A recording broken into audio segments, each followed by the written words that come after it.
What's up, guys? Part-Time Gamer Dad here, and today is my review of Backlash 2025. This show had very little build. Going into the PLE, the expectations were very low, but surprisingly, this show was pretty darn good. Arguably better than WrestleMania in a lot of ways. Now, obviously, WrestleMania is granddaddy of them all. It is the showcase of the Immortals. It is what we live for. It's kind of like the Super Bowl for WWE, or the NBA Finals for the WWE, the World Series for the WWE, right? It's kind of the culmination of all those storylines building up to this grand climax, and then we start it all over. It's like the kickoff opening day is the Raw after WrestleMania, and Backlash, as a result, sometimes doesn't feel that very high stakes, which this year it didn't. But much like other pay-per-views and PLEs of the past, this show delivered when the expectations were so low for what we were going to get. Now, on paper, even though this show may not have seemed great, I think the way that it was structured and the way it was paced was awesome. Speaking about pacing, starting off with the Fatal 4-Way for the United States Championship, we had Jacob Fatu defending his title against Drew McIntyre, Damian Priest, and LA Knight. Yeah, so this match was really fun. It really ran away with expectations in terms of work rate, and how over Jacob Fatu is insane to me. He is definitely a future world champion, a future WrestleMania main eventer, and going to be one of those baby faces down the road, which I think they're teasing with some of the stuff that happened in the match, which we'll get to in a minute, with just how he has a presence and an aura about him, but his ability to transition within a match. We saw that Drew McIntyre threw him off. He converted it into a senton onto LA Knight, then a running hip attack onto Drew McIntyre in the corner, and then a tope suicida onto LA Knight, or Damian Priest on the outside, excuse me. So this guy crushed it, but then we had a very scary moment where Damian Priest and Drew McIntyre fought into the crowd after Damian Priest cost Drew McIntyre the championship, pulling the ref out right after Drew McIntyre was about to win with a Claymore. And this spot they did, I understand why it was done. This kind of makes me feel like we need to be more considerate in how we approach big spots, and especially the precautions we're taking with it. We just heard that Sabu unfortunately passed away after he had this match last month with Joey Janela, and they had some really crazy spots in that, which eventually led to trauma that resulted in Sabu's death. Drew McIntyre was chokeslammed south of heaven off of this scaffolding, through tables. His head missed the table, clipped the ground, and it's just scary. So hopefully he's doing better. He's going to be fine. He's going to recover very, very quickly. And then we saw LA Knight was out there sizing up with Solo Sikoa and was attacked from behind by the debuting Jeff Cobb. If you're not familiar with Jeff Cobb, go look up his stuff in New Japan Pro Wrestling. Go check out him as the Monster Matanza in Lucha Underground. That's a deep cut for you guys. But he's a very talented wrestler, kind of small in stature, big, stocky guy in terms of just like how he's built, but he's a little shorter than everybody else on the bloodline, but very talented, very athletic. I think going to be a really fun part of the Bloodline storyline moving forward. But obviously, Jacob Fatu was not aware that Jeff Cobb was going to be debuting. It seems like Solo Sikoa was kind of working behind the scenes without Jacob Fatu's knowledge. But Jacob Fatu took advantage, hit the BME, and pinned LA Knight to win the championship, or rather retain the championship. I give this match 4 stars out of 5. I think there were some elements of it that, while a really fun, well-paced match, there was a little cohesion issue between the performers at times. Also, that spot, like, from a human perspective, taking the fan out of it for a moment, just as a human being, little concerned, a little worrisome about Drew McIntyre, but love the storytelling, love the story beat of Jacob Fatu, not knowing about Jeff Cobb, so really excited to see where the Bloodline storyline comes from here. I think eventually we're going to have Solo Sikoa win that U.S. Championship from Jacob Fatu as a result of this new bloodline that Solo Sikoa surrounded himself with, Guerrillas of Destiny and Jeff Cobb. Next up, you want to talk about a match that I was not really excited about, but over-delivered on all of my expectations. Lyra Valkyria successfully defended the Intercontinental Women's Championship against Becky Lynch, who just recently turned heel by turning on Lyra Valkyria after they lost the Women's Tag Team Championships to the Judgment Day 24 hours after winning them off the Judgment Day at WrestleMania 41 Night 2. This match was very interesting. I really feel like more than anything else that has happened in her career, this match put Lyra Valkyria on the map. She held her own against Becky Lynch. She kicked out of multiple manhandle slams. And there was kind of this psychology in where Becky was really leaning into her heel mannerisms, and Lyra Valkyria was kind of paying attention to all of those things so that she can give herself a fighting chance, but in really subtle ways. Like, the character work subtly was great. Like when Becky went to throw Lyra Valkyria into the top turnbuckle that was exposed, and Lyra instead kind of like fell lower and hit the middle turnbuckle as Snag got hit by the steel. That was great. It was great storytelling.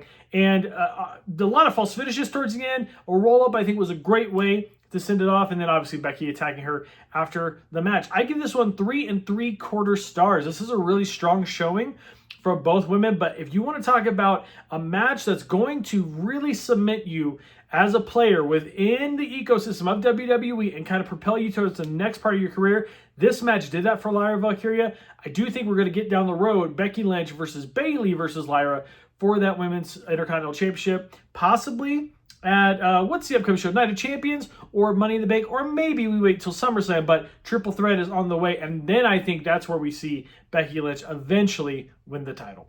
Next up, Dirty Dominic Mysterio defends his Intercontinental Championship, the men's one, against Penta. Penta in the blue, man, it was a total vibe. It was incredible, and Penta is one of the best superstars on the WWE roster, full stop. Like, he has always been fun to watch. I've loved him ever since Lucha Underground days, and then, of course, AEW, he was always one that I love to watch. So seeing him in WWE proper, being on a big PLE with a title match, great. This match, though, wasn't very long. Obviously, there's a whole Judgment Day shenanigans on the outside. Finn Balor kind of taking his time to get a chair, which then led to the ref knowing about the chair in play, with JD McDonough kind of holding Penta, getting ready for that chair shot.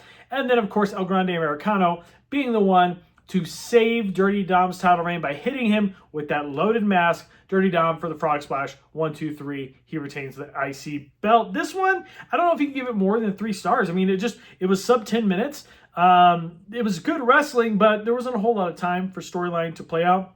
It'll be interesting to see El Grande Americano and Penta kind of feud. I anticipate we're going to get Lucha Bros properly against American Made, and man, that would be so much fun to watch. I just hope that like the Lucha Bros don't get roped into LWO, because LWO has so many people inside of it, and Rey is currently out with an injury. I just don't think you need them. They have their own thing, their own identifying element of being a tag team, being real life brothers. You don't need to get them lost in the mix in the LWO. It'd be actually fun to watch LWO and Lucha Bros have some matches, but I think we're heading towards American Made versus Lucha Bros, and this match for Penta, losing the championship match, but I think heading towards a very much bigger feud, I give it 3 stars.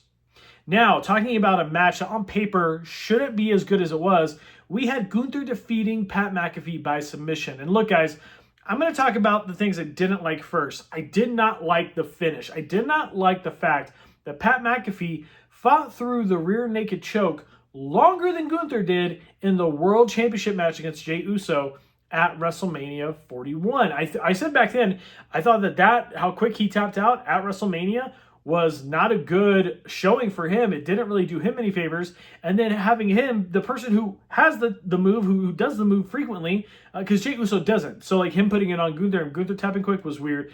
But Gunther being the one who always puts this move in, and Pat McAfee taking forever to like tap and almost fighting back at one point, didn't love that. Now, everything else in this match, great storytelling. Michael Cole getting involved, great. When he held the feet down and Gunther still kicked out, I thought that was great because it's never happened before. This match was one of those matches that under promise, over delivered, but it still was a commentator versus the former world champion very recently. This match, I give 3 1/4 stars. And part of it's because they let it take time to flesh out. If you weren't going to do a quick squash, you needed to give this time so that you have some hope spots. But some of the hope spots were a little unbelievable, including that rear naked choke at the end. Weird, interesting moment at the end where Gunther gave praise and kind of congratulated Pat McAfee on his endurance through the match. Interesting to see. I think we all anticipated Goldberg to come out and spear Gunther after the match. Interesting to see Gunther kind of turning maybe a little bit face. Hopefully not. He's a great heel. He's a top heel. of WWE on the Raw right now. So let that continue to flesh out. Let him eventually get back to the world title scene after we have the Summer of Jay. But we need to see Goldberg versus Gunther. They alluded to it at Bad Blood in Atlanta. We need to get that match out of the way. What better place than where they love Goldberg the most, which is Saudi Arabia, not a Champions, which I think we'll eventually get there, unless all the matches are just title matches like we've seen in previous Night of Champions pay-per-views in the past. So this match, solid, delivered well, but I can't give it any more than 3.25 stars. And then the main event, one last time, Randy Orton challenges John Cena for the WWE Championship. At WrestleMania, I gave Cena and Rhodes 1 star. That match, it truly did ruin wrestling. And that was kind of the point, right? And if that was the intention as we continue to go through the John Cena title reign, I really didn't get that impression from this matchup. This matchup was really fun. And they had the RKO party where he RKO'd all the agents and producers from the back, RKO'd Nick Aldis, which give us the Nick Aldis Orton match. We want it. Please, WWE, give it to us. And then, of course, we had John Cena winning with the low blow and the title shot to the head. This match, it's, I was like, is this match of the night? This could be match of the night. I don't know if it's match of the night. I don't think it's quite match of the night. I think it's close. I would put it, in terms of storytelling, and it was 10 minutes longer than the next longest match. So granted, they had more time to go through these things, but if this was every single Orton versus Cena match of the last 25 years, I think we would view their matchup history a little bit more fondly. This was not the best Cena Orton match ever. I think you have in contention the 60-man Iron Man match at bragging rights, and I think you have the Breaking Point I Quit match, which kind of stand head and shoulders above all the others. But this match, I give it 4.25. Hear me out. It's a really solid match. When you look at the character, and I'm including all the Cena post-match, thank you, Cena getting emotional stuff in there because it's important. And it happened right after the match. This title reign has hope. This title reign could produce good matches. What we need is good storytelling. We need no Travis Scott involved. We need a storyline where you have this triumphant over babyface like a Randy Orton going after Cena, and Cena continues to win by dirty means, but you're seeing him more and more realize, what have I done? Which is what we saw from this match. Getting the storytelling of, I have lost who I am as a human being, all my values, everything that I represent, I'm losing it by how I'm behaving here in this moment, by being a heel, by cheating, right? And I think what we're going to see is eventually that slowly break down, maybe at SummerSlam, maybe at Survivor Series, maybe in his final match in Boston in December. One of those moments, he's eventually going to lose the title because he's going to make the decision to do what Cody did at WrestleMania and not take the easy way out, at which point he will lose that championship to whoever he ends up losing it to, which I think is going to be Cody Rhodes. I think Cody's going to get his redemption arc.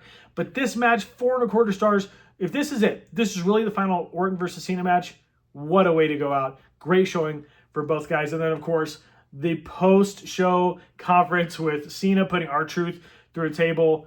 That's probably going to be our Night of Champions match, I hope. I love to see R-Truth versus Cena, especially all these years of Truth saying Cena was his childhood hero. That'd be really fun to see. And a throwback from 14 years ago, Capital Punishment 2011, where Truth was the heel, Cena's the babyface. Now we switch roles like we are with many of these matches we're about to see.